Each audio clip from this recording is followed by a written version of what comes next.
भिवानी मंदिर लोकसभा सांसद रणवीर सिंह के चुनाव प्रचार के लिए हरियाणा के पूर्व मुख्यमंत्री मनोहर लाल खट्टर बहल में पहुंचे। भिवानी के बहल क्षेत्र में पहुंचे लोहारू विधानसभा क्षेत्र में, जो कि वित्त मंत्री जेपी दलाल और भिवानी मंदिर लोकसभा सांसद चौधरी रणवीर सिंह ने, जो कि बीजेपी के प्रत्याशी हैं, उन्होंने स्वागत किया।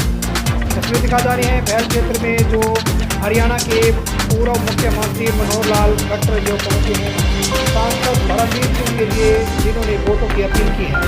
भिवानी महेंद्रगढ़ लोकसभा क्षेत्र से बीजेपी के प्रत्याशी हैं भिवानी महेंद्रगढ़ लोकसभा के जो सांसद है चौधरी रणवीर सिंह, जिनका चुनाव निशान जो कि कमल का फूल है और कमल के फूल को मजबूत करने के लिए कमल के फूल पर बटन दबाने की अपील को लेकर ट्रैक्टर पर तो सवार होकर पहल के करीब 3 किलोमीटर क्षेत्र में तो प्रचार किया।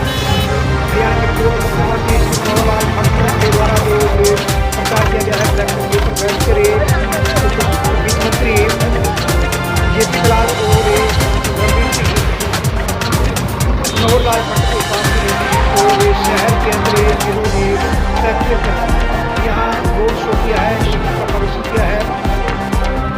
बता दें कि मनोहर लाल खट्टर जो कि भिवानी के बहल के लोहारू विधानसभा क्षेत्र पहुंचे हैं, जो कि जेपी दलाल जो कि वित्त मंत्री हैं, उनका एक विधानसभा क्षेत्र है। वहाँ पर ट्रैक्टरों के द्वारा जो रोड शो निकाला गया है, शिविर का प्रदर्शन किया गया है और देश के प्रधानमंत्री नरेंद्र मोदी को तीसरी बार देश का प्रधानमंत्री चयन करने की अपील की गई है।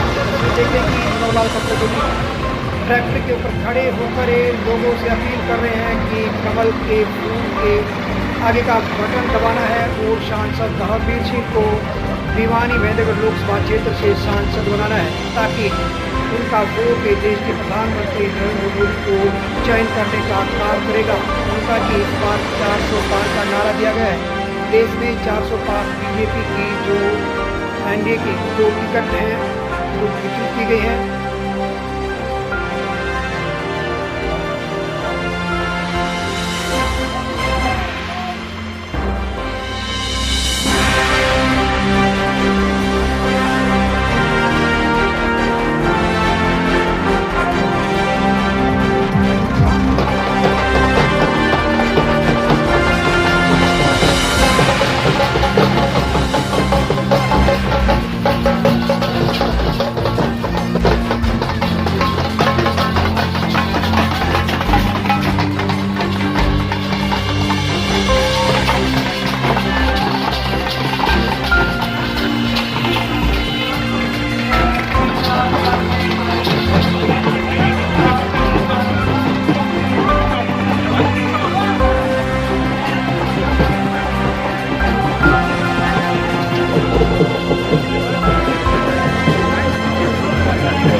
से हमारे मुख्यमंत्री आसपास चुनाव कर रहे हैं 11 की 11 कमल खिलाकर के 4 दिन को मिला। चुनाव मुद्दों पर है या मोदी के नाम पर है सर? मुद्दे भी हैं मोदी विकास मुद्दे। मोदी जी ने विकास के काम किए, देश को जिस प्रकार से आगे बढ़ाते हुए दुनिया में अपना स्थान बनाया है, उसका श्रेय मोदी जी को जाता है।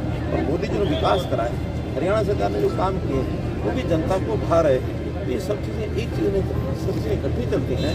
आज लोग मोदी और राहुल की तुलना करते हैं कि मोदी जी के नेतृत्व में देश कहाँ पहुँच गया, और राहुल जिसको कोई देश के नाम की समझ नहीं, कोई विचारों की समझ नहीं, कोई संस्कारों की समझ नहीं, कोई पढ़ाई की समझ नहीं। जैसे मैंने उदाहरण दिया कि अगर गरीब परिवारों को, गरीब महिलाओं, बेरोजगार नौजवानों को अगर 1 लाख रुपये साल का देने का जो उन्होंने अपना गणित बैठाया है, उन्होंने घोषणा पत्र दिया है, वो अगर पूरा करते हैं तो 45-46 करोड़ रुपया उसी में जाएगा। टोटल बजट देश का 48 लाख करोड़, 46 लाख करोड़, और टोटल बजट ही 48 लाख करोड़ है देश का। तो आप भी जरा हिसाब लगा के देखें कि किस प्रकार की घोषणा करते हैं।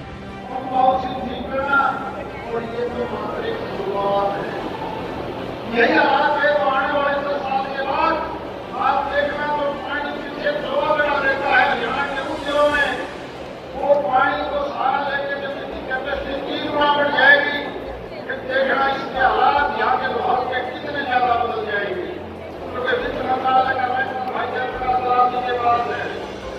इस प्रकार से आपको देखते देखते पहले का बुढ़ाई और बीच का बुढ़ाई तो हालात बदले तो किसी और से नहीं, हमने अपनी गलतियों से मैं समझता हूँ कि कांग्रेस को ले बैठेगा, कांग्रेस को खत्म कर देगा। और हमारे इलाके के भाइयों से मैं प्रार्थना है, कोई पार्टी का लोग आए, सबकी इज्जत करो, सबका मान सम्मान करो, लेकिन वोट देते वक्त आप वोट देते वक्त आपने जो मनोहरलाल जी को देखा है कि उन्होंने यहाँ बीमा किया, गरीब पानी दिया और भाई 15 साल आपकी सेवा की है, जरा कहना चाहो तो बात लो, नहीं तो मैं आपकी दावत बिजनेस करते हैं उसमें धोखे का धंधा करके उनके बेटे के खिलाफ आपको उनका बेटा निर्माण खरीदा हुआ है और एक नहीं पूरे की पूरी कंपनियां उनके सैकड़ों में से लोग हैं जो आज उनके अंदर चक्कर काटते रहते हैं। 9,000 करोड़ का कर्मा गली ने बताया कि सुप्रीम कोर्ट में तारीख लगी है, मालूम नहीं क्या फैसला सुप्रीम कोर्ट करे, हम उसे टिप्पणी नहीं करेंगे, लेकिन आदमी का पता तो लग जाता है। जो इस हजारों करोड़ रुपए का मालिक हो वो अगर थोड़ा पैसे का मुंह लोकसभा के लोग खोल दे तो उसको कुछ भी धंधे करने का एक अवसर मिलता है, पैसा बहाने का कामयाब होगा।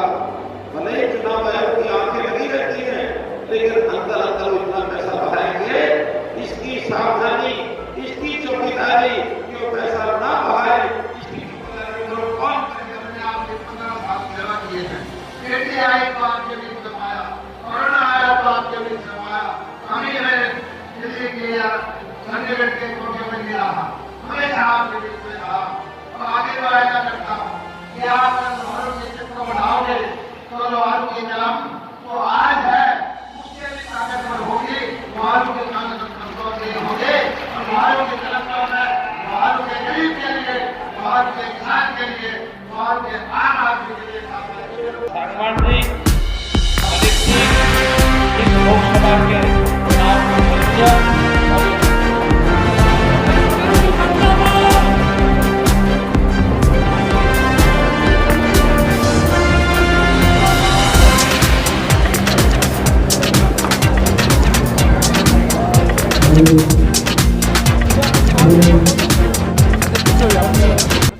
अब अपना चुनाव है, 25 मई को गर्मी शायद बढ़ जाएगी।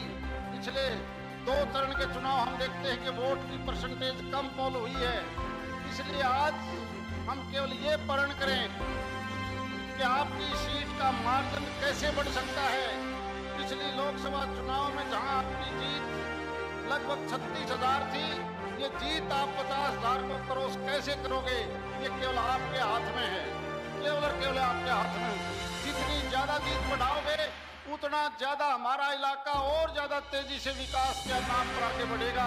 मैं तो मेरे लिए भारतीय जनता पार्टी के लिए वोट की अपील करने आया हूँ कि इस बार अगर मौका दोगे तो इस मौके के बाद, क्योंकि दिल्ली के आसपास जमीनें बहुत महंगी हो चुकी हैं, वहाँ 40-40 करोड़ का पर एकड़ है। इंडस्ट्रियल क्षेत्र में अगर हमने आगे बढ़ना है तो यहाँ जमीन का रेट सस्ता है, ताकि आने वाले समय में इस कनेक्टिविटी का पूरा फायदा उठाकर हम बड़े से बड़े उद्योग यहाँ पर ले आ सके। इसी प्रार्थना करते हुए आपका बहुत बहुत धन्यवाद। वोट को की दोबारा से अपील।